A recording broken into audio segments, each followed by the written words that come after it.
ಆಗಿರೋದ್ರಿಂದ ಸಾಕಷ್ಟು ತಯಾರಿಗಳಾಗಬೇಕು. ಆ ತಯಾರಿಗಳಾಗಲಿ ಅಂತೇಳಿ ರಾಜ್ಯ ಸರ್ಕಾರ ಆ ಪ್ರಸ್ತಾವನೆಯನ್ನ ಮುಂದಿಟ್ಟಿರ್ಬೋದು.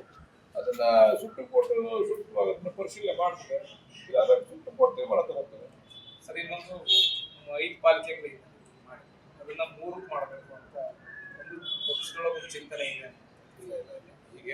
ಈಗೇನು ತೀರ್ಮಾನ ಆಗಿದೆ ಅದೇ ಫೈನಲ್ ಅಂತ ನಾನು 5ರಿಂದ 3 ಮಾಡೋದು ಸರ್ಕಾರ 5 ಇದೆಯಲ್ಲ 5 ಅಂತಿಮ.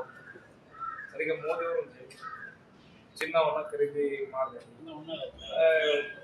ಆಯಿಲ್ ಜಾಸ್ತಿ ಬಳಸಬೇಕು, ಪೆಟ್ರೋಲ್ ಜಾಸ್ತಿ ಬಳಸಬೇಕು, ಮಿತವಾಗಿ ಬಳಸಿ, ಸಂಕಷ್ಟದಲ್ಲಿ ದೇಶ ಅಂತ ಅಂದ್ರೆ ಮುಂದೆ ದೊಡ್ಡ ಸಂಕಷ್ಟ ಎದುರಾಗುತ್ತೆ ಅನ್ನೋ ಮುನ್ಸೂಚನೆ ಸರ್. ಬಹುಶಃ ಈ ದೇಶದಲ್ಲಿ ಅತ್ಯಂತ ಹೆಚ್ಚು ಚಿನ್ನ ಬಳಸ್ತಾ ಇರ್ತಕ್ಕಂಥವ್ರು ಬಿಜೆಪಿ ಅವರು. ಅಂದ್ರೆ ಅದು ಶ್ರೀಮಂತರ ಪಕ್ಷ, ಅದು ನಮ್ಮ ಬಡವ್ರ ಪಕ್ಷ. ನಮ್ಮಲ್ಲೆಲ್ಲ SC ST ಜನಾಂಗ ಇರ್ಬೋದು, ಮೈನಾರಿಟೀಸ್ ಇರ್ಬೋದು, ನಾವು ಯಾರು ಚಿನ್ನ ಹೆಚ್ಚಿಗೆ ಬಳಸಲ್ಲ. ಆಮೇಲೆ ಗಾಡಿಲಿ ಹೆಚ್ಚಿಗೆ ಓಡಾಡ್ತಿರೋರು ಶ್ರೀಮಂತರೇ, ಡೀಸೆಲ್ ಪೆಟ್ರೋಲ್ ಯೂಸ್ ಮಾಡ್ತಾರಲ್ಲ. ನಮ್ಮವರೆಲ್ಲ ನಮ್ಮ ಪಕ್ಷದ ಅಭಿಮಾನಿಗಳೆಲ್ಲರೂ ಕೂಡ ಬಸ್ಸಲ್ಲಿ ಓಡಾಡ್ತಕ್ಕಂಥದ್ದು, ಮೆಟ್ರೋದಲ್ಲಿ ಓಡಾಡ್ತಕ್ಕಂಥದ್ದನ್ನ ಮಾಡ್ತಾವ್ರೆ. ದಯಮಾಡಿ ಇದನ್ನ ಮೋದಿ ಅವರು ಅವ್ರ ಪಕ್ಷದವ್ರಿಗೆ ಹೇಳಿ ಯಾರ್ಯಾರು ತ್ಯಾಗ ಮಾಡ್ತಾರೆ ಅಂತ ಹೇಳಿ ಮಾಧ್ಯಮದಲ್ಲಿ ಅದು ಪ್ರಕಟ ಆದ್ರೆ ಬಹುಶಃ ನಮ್ಮವರು ಕೂಡ ನಮ್ಮಲ್ಲಿರ್ತಕ್ಕಂಥ ಕೆಲವು ಶ್ರೀಮಂತರುಗಳು ಅದನ್ನ ಪಾಲನೆ ಮಾಡ್ತಾರೆ ಅಂತ ಅನ್ಕೊಂಡು.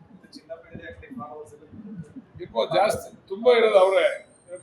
ಬಿಜೆಪಿನ ಫಾಲೋ ಮಾಡ್ತಾ ಇರ್ತಕ್ಕಂಥವ್ರು ಶ್ರೀಮಂತರು, ಕಾಂಗ್ರೆಸ್ ಪಕ್ಷವನ್ನ ಫಾಲೋ ಮಾಡ್ತಾ ಇರ್ತಕ್ಕಂಥ ಬಡವರು. ನಾವು ಫ್ರೀ ಯೋಜನೆಯಲ್ಲಿ ಜೀವನ ಮಾಡ್ತಾ ಇರ್ತಕ್ಕಂಥವ್ರು ನಾವು ಕಾಂಗ್ರೆಸ್ ಪಕ್ಷದವರು.